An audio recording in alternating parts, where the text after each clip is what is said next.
All right, so let's jump into this deep dive on William Wilberforce. We're ditching the textbooks this time and going straight to the source.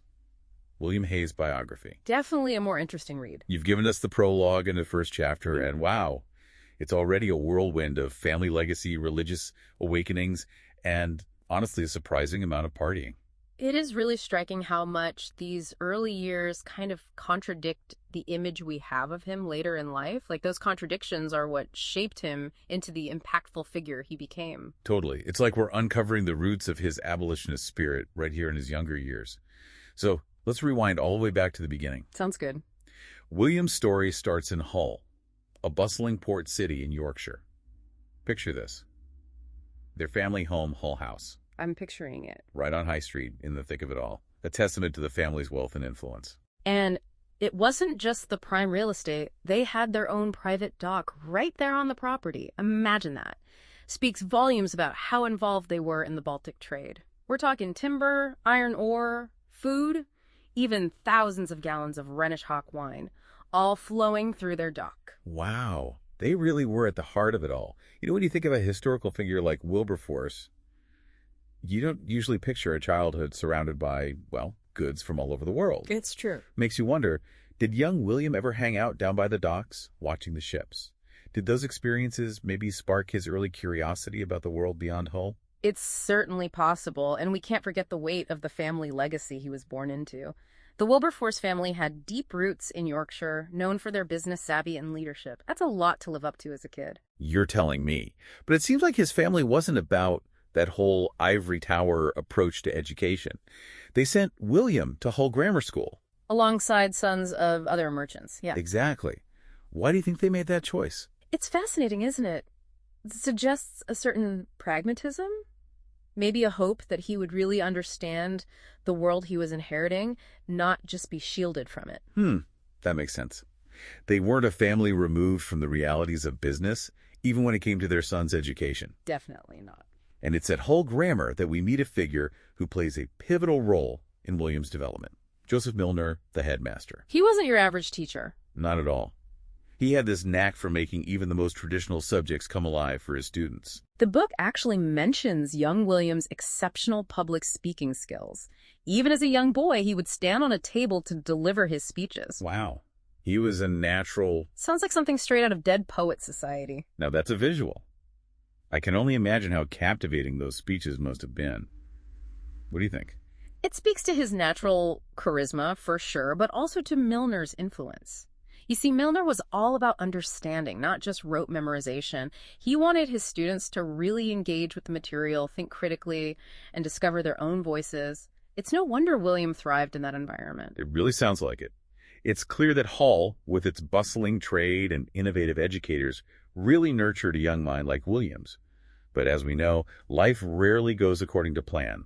And for William, a big change was just around the corner. That's right. Yeah, at just 9 years old, William's father died, suddenly. Oh, wow. It's hard to imagine the impact of that kind of loss on a child. It's unimaginable at that age. His mother was devastated and decided to send him to live with his aunt and uncle in Wimbledon. Wimbledon. Yeah. So going from the bustling port of Hull to the quieter, more, genteel life in Wimbledon, that must have been a huge adjustment for him. Oh, absolutely. Imagine the culture shock. Uh-huh. Going from this vibrant hub of international trade to a much more well-restrained social scene. Right. And the contrast wasn't just in the atmosphere, it even extended to his schooling. Oh, how so? Well, William ended up at this boarding school in Putney, and the book doesn't paint a very rosy picture. He actually describes it as wretched. It couldn't have been anything like the intellectually stimulating environment of Hull Grammar School with Milner. But there was something else he encountered during his time in Wimbledon, something that would leave a lasting impact. Methodism. Methodism. This is where things get really interesting. Mm-hmm. The book does a great job of setting the stage right. It was the 18th century, and the Church of England, well, it felt very much removed from the lives of everyday people. Totally. I could definitely see why a movement like Methodism, with its emphasis on personal piety and emotional preaching, would appeal to people. Oh, absolutely. Yeah. It was a time ripe for change. The Church of England, it had this reputation for being more concerned with wealth and power than actual spiritual matters. Really? Yeah. There were even stories of clergymen buying pre-written sermons. You're kidding. They didn't even write their own sermons. No wonder Methodism took off like wildfire with preachers like John Wesley and George Whitefield. Their sermons were events. Exactly. They were known for their emotional intensity, this real call for a return to a genuine religious experience. It must have been a stark contrast to the more formal services of the established church. Oh, absolutely. And we can't forget figures like John Newton. John Newton. The former slave trader. Right. Who became a prominent voice in the Methodist movement.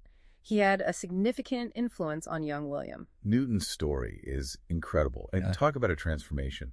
To go from running a slave ship to preaching against the very institution that had been his livelihood. It's a powerful testament to the transformative power of faith. But do you think their conversations maybe planted some early seeds of abolitionist thought in young William? It's definitely possible. If you look at his writings from this period, you see this growing concern with moral conduct and social justice. Okay. So maybe hearing Newton's firsthand accounts of the horrors of slavery really did ignite something in his young mind. Makes sense.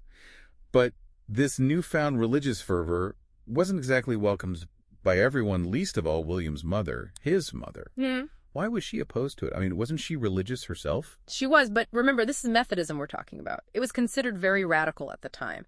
To some, it was downright disruptive. How so? It challenged the established social order, and for a family like the Wilberforces, so deeply entrenched in the upper echelons of society, while being associated with Methodism was risky. So it was more about the social implications than the religious doctrine. Exactly. Yeah, it was definitely more about appearances than anything else. I can only imagine what people were saying. It's like something out of a period drama. Oh, totally.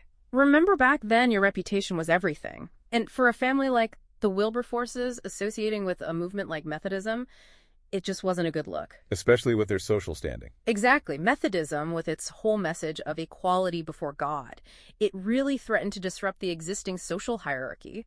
Those in power, they weren't too keen on that. Power dynamics at their finest. Yeah. But it wasn't just William's mother who had this reaction. Remember Joseph Milner? His old headmaster. Yeah. He actually faced a lot of backlash for embracing Methodism. He did. It's crazy to think that someone like Milner, so respected for his intellect and contributions to education, would be ostracized just for his beliefs. It's wild, isn't it? But anyway, back to William. His mother determined to steer him clear of any Methodist influence. She brought him back to Hull and enrolled him in a new school, Pocklington. Strategic move for sure. So did this new school manage to, extinguish his religious fervor? Well, they certainly tried to shield him from Methodist teachings. But it's interesting, though, if you look at William's writings from this time, the book mentions some of his essays where he's wrestling with these big questions, like companionship and popularity, even the uncertainty of life. Do you think it's a reflection of some internal struggle? I mean, on the one hand, you've got the strict morality of Methodism, and on the other, there's the allure of whole social scene. It's definitely possible. I mean, here he is caught between these two worlds that seem completely at odds. And it wasn't just intellectual curiosity either. He really dove headfirst into the social life of Hull. We're talking balls, concerts, card parties, even gambling. Wow. Sounds a little out of control. Well, he was a young man, full of life with undeniable charisma. It's hard to reconcile that image of Wilberforce, the abolitionist, with this image of this young man who seems to be enjoying the very society that perpetuated the slave trade. It's almost like two different people. It's a fascinating contrast, isn't it? But maybe, and this is just a thought, maybe these experiences, as different as they seem, played a role in shaping his unique ability to connect with people from all walks of life. Interesting. So you're saying that those early years immersed in Hull's social scene might have actually given him some valuable insights into the minds of the very people he'd later try to persuade. It's something to think about, isn't it? It is. So we end our deep dive into William Wilberforce's early years with this image of a young man on the brink of adulthood. He's wealthy, intelligent, deeply spiritual, but also drawn to the pleasures of society.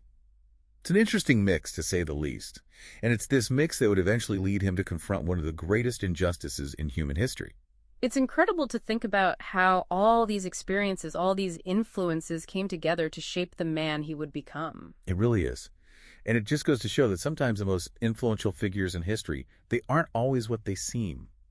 Thanks for joining me on this deep dive. It's been a fascinating look into the early life of William Wilberforce. My pleasure. Always happy to chat about Wilberforce.